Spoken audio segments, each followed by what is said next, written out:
podcast, the Heidelcast. It's a Heidel minicast. And now, Scott Clark. Was Julius Caesar's government legitimate? Was Claudius's reign legitimate? Was Nero's reign legitimate? Is the government of the United States of America post-1789 a legitimate government? Well, that's the question we're facing today as we look at Sub-Christian Nationalism, Part 7. If the Heidelcast helps you, will you help us keep it going? Please make the coffer clink by clicking on the PayPal link or by sending a check to Heidelberg Reformation Association, 1637 East Valley Parkway, number 391, Escondido, California, 92027. In Article 8 of the statement on Christian nationalism, this is the later version of it, they say in their affirmation, we affirm God's purpose for civil government is to establish justice for his glory and the good of all people. We affirm that unjust laws harm people and that just laws reflect the character of God and point people toward their need for a Savior. That's the first part. We'll get to the denials in a second, which I think clarify the affirmations and raise the questions that I raised in the intro. According to the Westminster Shorter Catechism, the chief end of man is to glorify God and enjoy him forever. This is true of humans as such, generally. What the statement, however, has yet to address are the two spheres in which, according to Calvin, all Christians live. Is it the magistrate's duty as a magistrate in his office to glorify God? Our instinct is to say yes. After all, who could deny that the magistrate in his office, not thinking here of him as a private person, should glorify God? Well, what does it mean to glorify God? I live in what has become a very blue state with the bluest of governors as I'm talking to you. Should I want Gavin Newsom in his office? Right, so you have to pay attention to that qualification. To glorify God. Was it correct for the governor of Oklahoma at a prayer gathering to claim, as he said, Oklahoma for Christ as governor in his office, which is what he did. He didn't do it as a private person. He was very explicit that he was doing it in his office as governor. And I argued in response that it was not. He has every right as a private person to pray and claim whatever he will. He could go to a church meeting, they could have a Bible study, they could have a rally, and he could say, speaking as a private person, as a citizen of the state of Oklahoma, that he wants to claim it for Christ. But in his office as governor, he represents all the people of the state of Oklahoma. He represents Christians and non-Christians alike. He wasn't elected to establish a state church or to claim Oklahoma for Christ. In his office as governor, he was elected to execute faithfully the laws of the state of Oklahoma. And the same is true of the governor of California. Where the governor of California signs laws that are contrary to the Constitution of the state of California, or the United States for that matter, those laws should be challenged in court and they should be struck down. In the denials, I think we see a little more clearly the purpose of the affirmations. Now listen carefully. These are the denials in the statement of Christian nationalism. We deny that the purpose of civil government is to establish a secular, neutral, or godless order. We deny that any government is capable of neutrality, as every individual and system has moral preferences and functional gods. For example, that is, ultimate allegiances and ultimate standards by which they judge reality. We further deny that natural law is a different standard from God's moral and universal law summarily comprehended in the Ten Commandments. Close quote. Well, this brings us to the crisis, the turning point, or the deciding point of the controversy between those of us who accept the American settlement post-1833, when the last state was disestablished, the last state church was disestablished, and those theocrats who want to turn the clock back to 1832, when there was still an established church in at least one American state. We should remember, too, that though this is mostly a theoretical exercise and none of the dreams of the theocrats are likely to be realized in the USA, which would require revising the First Amendment and quite possibly the Second, and overturning of long-established judicial precedents, this program is adversely affecting young people and others who are distressed at the state of American culture. Because relatively few young people seem to be educated in American history and civics any longer, the rhetoric and intention of the statement may tend to give them illusions about what is possible, which will produce frustration and potentially violence when these hopes are dashed. And if you don't think that's possible, then I don't think you're paying very close attention. How many times have people gone out and conducted or done violent acts because they were stimulated by things that they read on the internet, discussion lists and chat rooms and that sort of thing? I can think of a number of cases where that happened. So this isn't, again, theoretical. This is a real possibility. The statement may create in the minds of impressionable people the idea that Christians, if only they will, can achieve an American theocracy. And as I say, this is a potentially dangerous illusion. We should not forget that people willingly went to Jonestown, Guyana, and once there they were held at gunpoint, but they went willingly. People traveled freely to a compound outside of Waco, Texas to join David Koresh's cult, and they died there. Reports suggest that people are voluntarily moving to what Crawford Gribben has called the American Redoubt, and they're doing so in preparation for a new Christendom, or the very sort of Christian nationalism being advocated in the statement. This is because Christendom lives in the hearts of many Americans who are, I think, quite properly frightened and alarmed by what's happening in the culture. The best podcast, the Heidelcast. This is the response by a significant number of Christians, which is, again, reflected in the statement. Frankly, though, it's lazy. Americans work hard to support their families and to achieve the good life, but when it comes to culture and government, they tend to laziness and to easy answers. If there's to be a change in the culture and governance, it's not going to come by a theocratic Caesar or a revolution, which would inevitably be bloody, but through the sovereign work of the Holy Spirit in the hearts of the elect, through the preaching of the law and the gospel, under the restraining mercies of God's common grace, through persuasion, through sane, in the sense of that which is healthy, sound, and aligned with the nature of things, so through sane laws and policies. The United States is a democratic republic.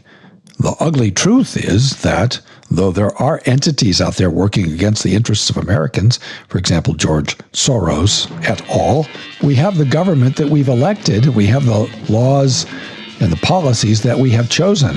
We see around us, whether it's skyrocketing drug use in Appalachia or fecal matter on the streets of San Francisco. I just had a flashback to the old television show, which was the title of which was The Streets of San Francisco. They don't make theme music like they used to. Michael Douglas. I have to get through the credits here. But this is I've not heard this for so long.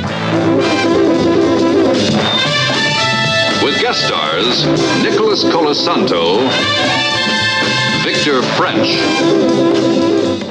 1970s standbys here. Harry Rhodes. You'd recognize these guys if you saw them. Listen to the horns. Those are actual horn players, kids. Nobody computerized that. Those are real professional, accredited union musicians playing those horns and guitars and drums. Anyway, yeah, sometimes those TV themes used to actually make the charts. Okay. Anyway, we have the government that we have elected.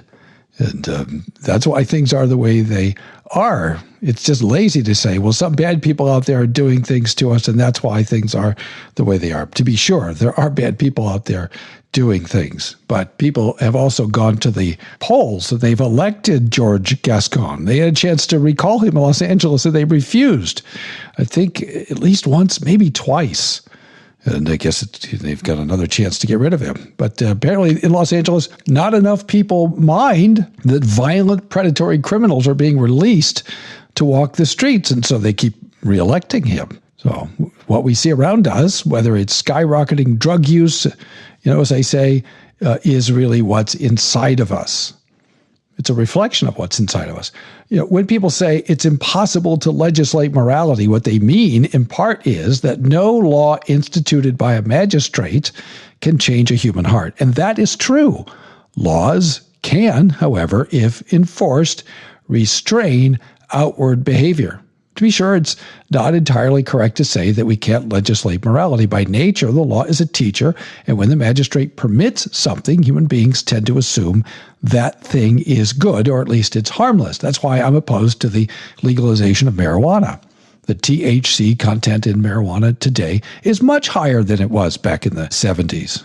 So when the magistrate says, yes, let's legalize that, they're saying it's okay for young people to, blow their brains out, if you will, by smoking these blunts that are loaded with THC. And so that this is the foolishness of the misleading libertarian and oftentimes libertine arguments for the legalization of marijuana.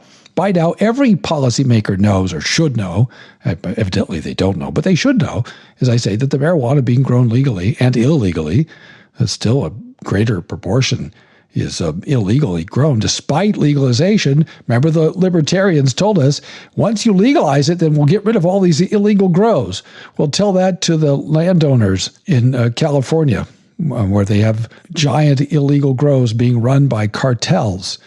But legalization hasn't fixed that at all. We were sold a bill of goods. Anyway, as I say, it's loaded with a much higher concentration of THC. I have written out the name that THC stands for, but I'm not going to try to pronounce it on the podcast because I'm sure I would crash and burn. So people talk and they legislate sometimes as if what's being legalized is what we called ditchweed when I was a kid.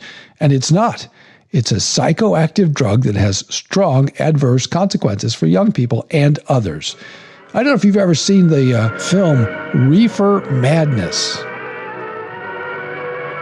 This was a documentary produced 1936 designed to scare people out of using marijuana. Now, I had not seen it. I'd heard about it all my life. A few years ago, when I finally realized, because I never knew, where could I see this film that was supposed to be so terrible and so false and so misleading? This is the thing to which people always appealed when I was a kid. Anybody who opposed marijuana, well, you're just guilty of scaring people like that stupid film Reefer Madness. So finally, I found it on YouTube, and I watched it, and it's a little ridiculous. But I tell you what, it's a little more accurate than I was led to believe. There's a little bit of the soundtrack from Reefer Madness. And as I say, you can find it on YouTube. I just did. And I think you should watch it. It's propaganda and it's hyperbolic. But given the state of, what people are ingesting today, it's actually not nearly as hyperbolic as it was in the 1930s. So how should Christians argue against the legalization of marijuana? Well, the lazy argument says God opposes it and we should have a Christian magistrate enforce God's will. The classically American way to proceed is to make an argument from reason, facts, and history. And the American way to persuade one's fellow citizens that they are mistaken in their views about marijuana and its effects, the American way is to persuade one's fellow citizens that they are mistaken in their views about marijuana and its effects. That Americans have been sold a bill of goods by what I call big weed. And they have been sold a bill of goods. I think that's reasonably easy to show. Natural, reasonable, secular arguments can and should be made against the legalization of weed and against men dressing like women and pretending to be women, in public anyway, and from entering women's restrooms, locker rooms, or from participating in female-only athletic events. The admission of so-called transgender athletes who are biological males into female sports and female spaces, where females reasonably expect privacy, for example, locker rooms, etc., is wrong. And we don't have to appeal to special revelation to prove that. We can prove that by nature and universal sense perception. Drag queen shows should not be allowed in public or in private schools or public libraries. And those parents who abuse their children by taking them to see drag queens should be investigated by Child Protective Services.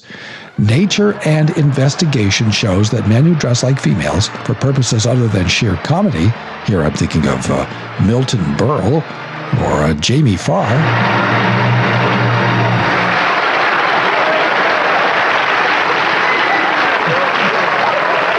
Millicent, you look gorgeous. Where did you get that outfit? Cyndi Lauper held a garage sale. Really like it? By my favorite designer, Oscar de la Goodwill. And then, of course, there was, as I mentioned, Jamie Farr from MASH. Halt! Friend or foe?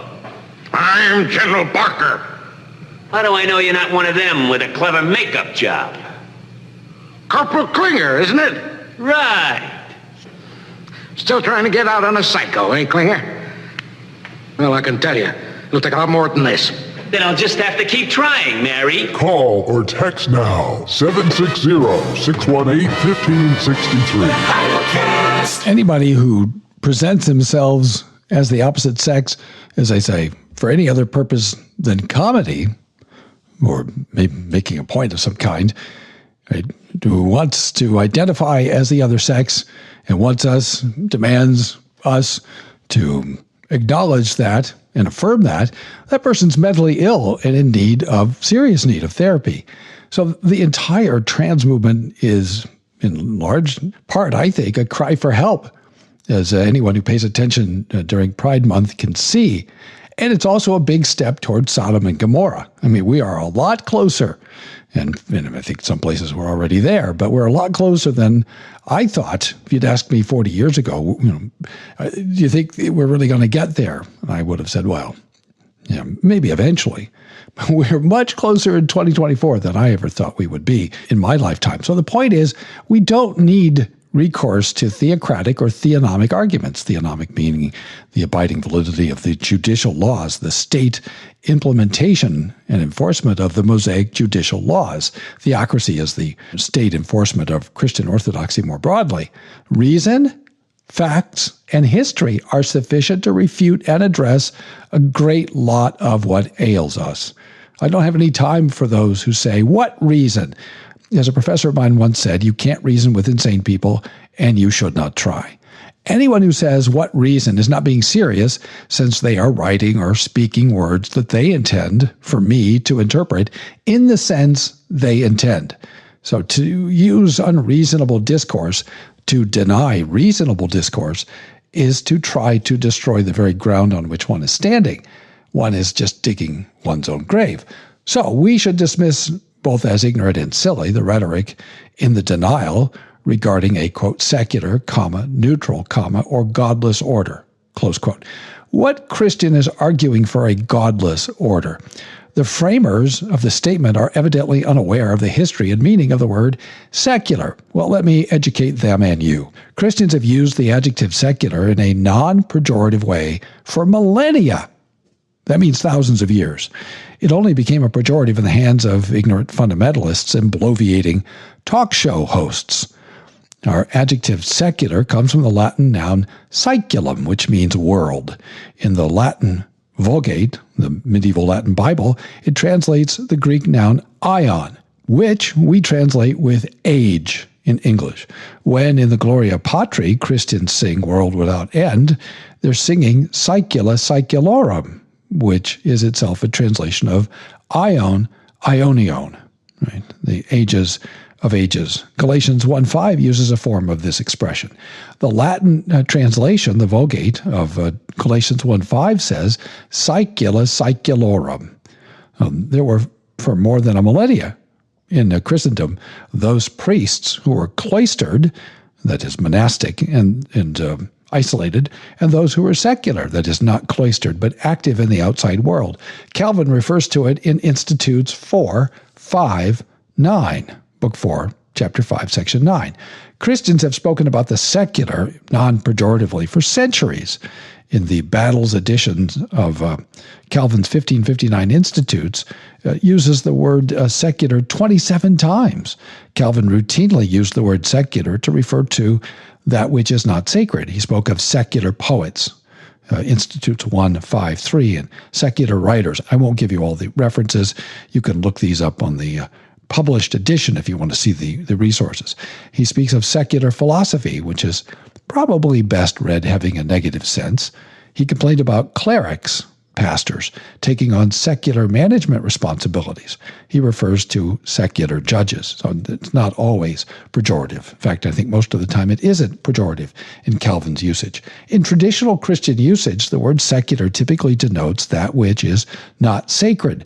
The bread which we use for Holy Communion is secular until it's consecrated, that is, set apart for sacred use. Yes, in America, the government is meant to be secular, not sacred. Even Calvin, who was a theocrat, not a theonomist, but he was a theocrat, distinguished between the sacred government of the church and the secular government outside the visible church. And he clearly distinguished between the sacred and the secular in Institutes, Book 3, Chapter 19, Section 15, when he distinguished between the temporal and the spiritual. Even under Christendom, temporal secular government was concerned with external behavior and politics, in the broad sense of our common life together in the body politic. One of the glories of the American experiment, which our erstwhile theocratic revolutionaries would upend, is that after Christendom, we left the care and feeding of the kingdom of God, the sacred in the visible church, to Christian citizens acting privately, that is, without the power or authority of state coercion. According to Alexis de Tocqueville, who died in 1859, relative to the state churches of Europe, the American churches flourished. That was true through the 20th century. The churches in America are still by and large healthier than the European counterparts, even as the USA becomes more like Europe, ostensibly, apparently, every day. It is remarkable to see Americans seeking to go back to the European model as if we can do here what they could not do there. Like our contemporary Marxists, apparently, the right people haven't tried it yet. The adjective neutral in the statement is a theonomic dog whistle. They are invoking a theological idea which is true relative to God. There is no neutrality. Either one is with the God of the Bible or one is against him. A corollary to this doctrine is that there is no theological neutrality. Either one's doctrine is with Christ or it is not.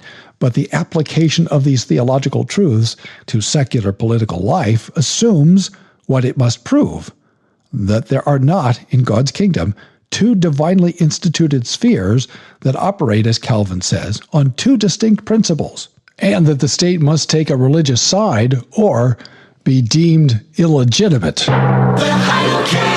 In principle, the American founders rightly rejected the notion that the state, as such, has to pick sides between religions and religious views. The statement wants to overturn the American founding.